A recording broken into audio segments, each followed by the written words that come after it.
wanted to respond to some of the points that were made in this video because I think that they're misleading and inaccurate. Most machines that are running, let's say, NVIDIA GTX 7 series are running into issues. Zinc won't work no matter what you do. Okay, so in 2014, Zinc is about as useful as a one-legged man at an ass-kicking contest. There is no reason whatsoever to use Zinc in 2014. There isn't one thing that it does that MAME doesn't do better.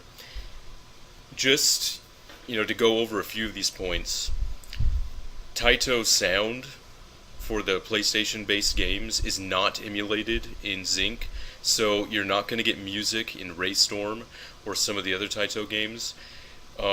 There are timing and speed issues in Zinc that are fixed. Far more PlayStation games are playable in MAME. You're not going to get Soul Calibur in Zinc. There is just no reason to use Zinc, so who cares if it doesn't work? It's pointless. Even the Zinc authors in 2008, 6 years ago, said it's over, Zinc is discontinued, it's all MAME now, don't even bother. So in 2014, when a toaster can run these games in MAME at full speed, there is absolutely no point. So don't even worry about it.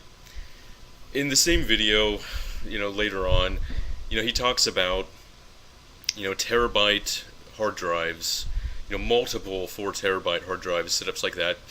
It doesn't even matter. At the end of the day, if you really think about the good games, our entire species since 1972 has produced less than 100 gigabytes worth of good games. There just aren't that many good games. That's the reality.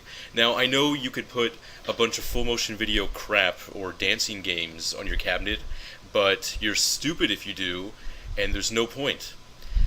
So what you really want to do when you're building a dedicated classic gaming machine like this is just get one 400 gigabyte solid state drive that is going to run all of your stuff really well, and you'll be far better off than buying a bunch of large, platter hard drives that you're only going to put crap on anyway.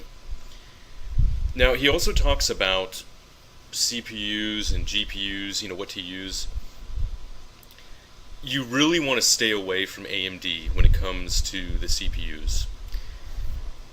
MAME runs far better on Intel CPUs than it does on AMD CPUs. Per clock, MAME runs way better on Intel CPUs. And when you get to the demanding stuff like 3DFX Voodoo games, Sega, STV games, things like that, you really can't buy a CPU fast enough for MAME.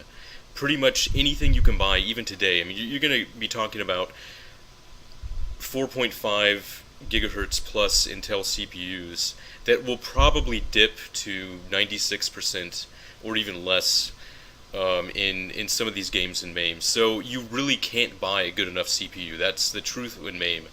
In MAME, GPU doesn't matter that much beyond compatibility with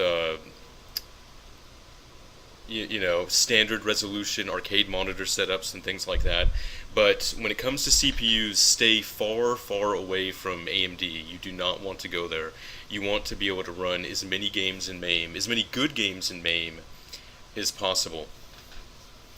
Okay, so that takes care of the CPU, but now on the GPUs, there are really two ways you can go with this. And the thing that was suggested in this video, which was middle of the road, is basically wrong, because the two ways that you can go are two extremes. Now, on the one extreme, you can buy a cheap AMD HD 4000 series GPU. They cost $10 on eBay. And you can take one of those old AMD CPUs and do a setup with Groovy MAME where you're actually running every game at its native refresh rate and resolution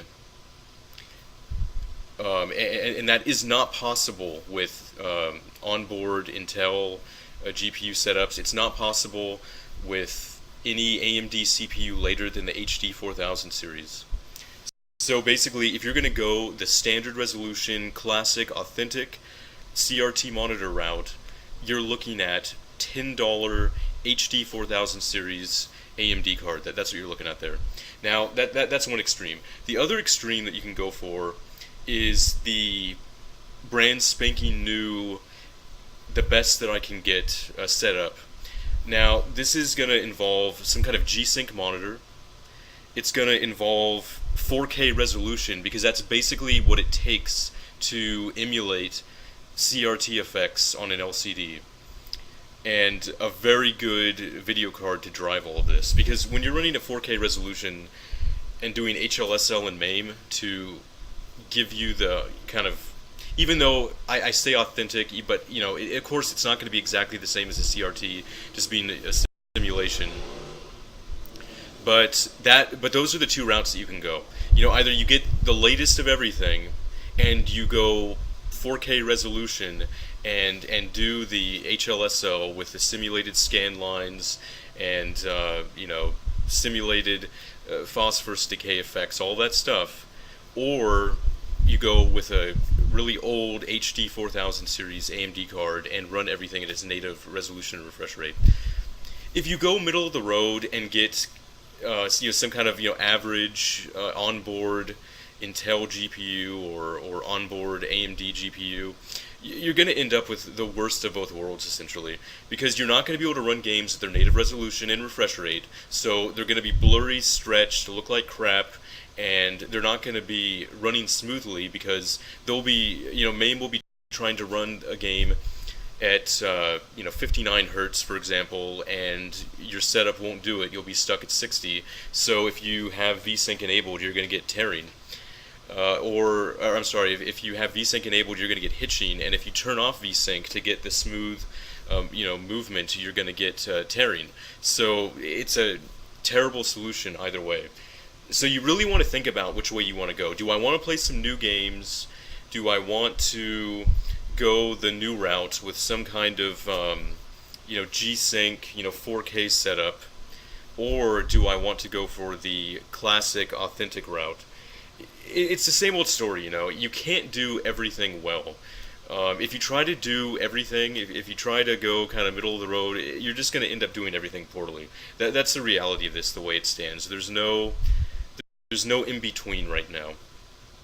In a few years, after adaptive sync has taken off and every LCD that you buy is going to be able to run at variable refresh rates, and every game will run smoothly, okay, yeah, maybe you'll be able to get away with it then. But and actually by then 4K resolution will probably be standard. But as it stands right now, to look good with HLSL, to get even scan lines, you're pretty much going to have to. You need 4K resolution. You do. I have a 2560 by 1600 resolution monitor, and it isn't enough resolution for HLSL. It isn't. You still get uneven scan lines, and you get nasty effects with it. It does not look that great. So just be aware of that when you're putting one of these things together. And the final thing that I want to talk about is just the front end in general. Okay, Hyperspin has its videos and it has its fancy transitions and all of that, but you really want to think about what's practical for your setup. Do you really want to wait 1 or 2 seconds, for a transition every time you select a different game? Is that really how you want to navigate for things? Do you want to go through these, big flashy menus, or do you just want to get in and play a game? I mean, the problem I see with some of these Hyperspin setups, I mean, they take seconds just to just to transition from one game to the next. That isn't how you want to go through a game list. You just want to, you'll be able to glance at your list, see what game you want to play, and just play it.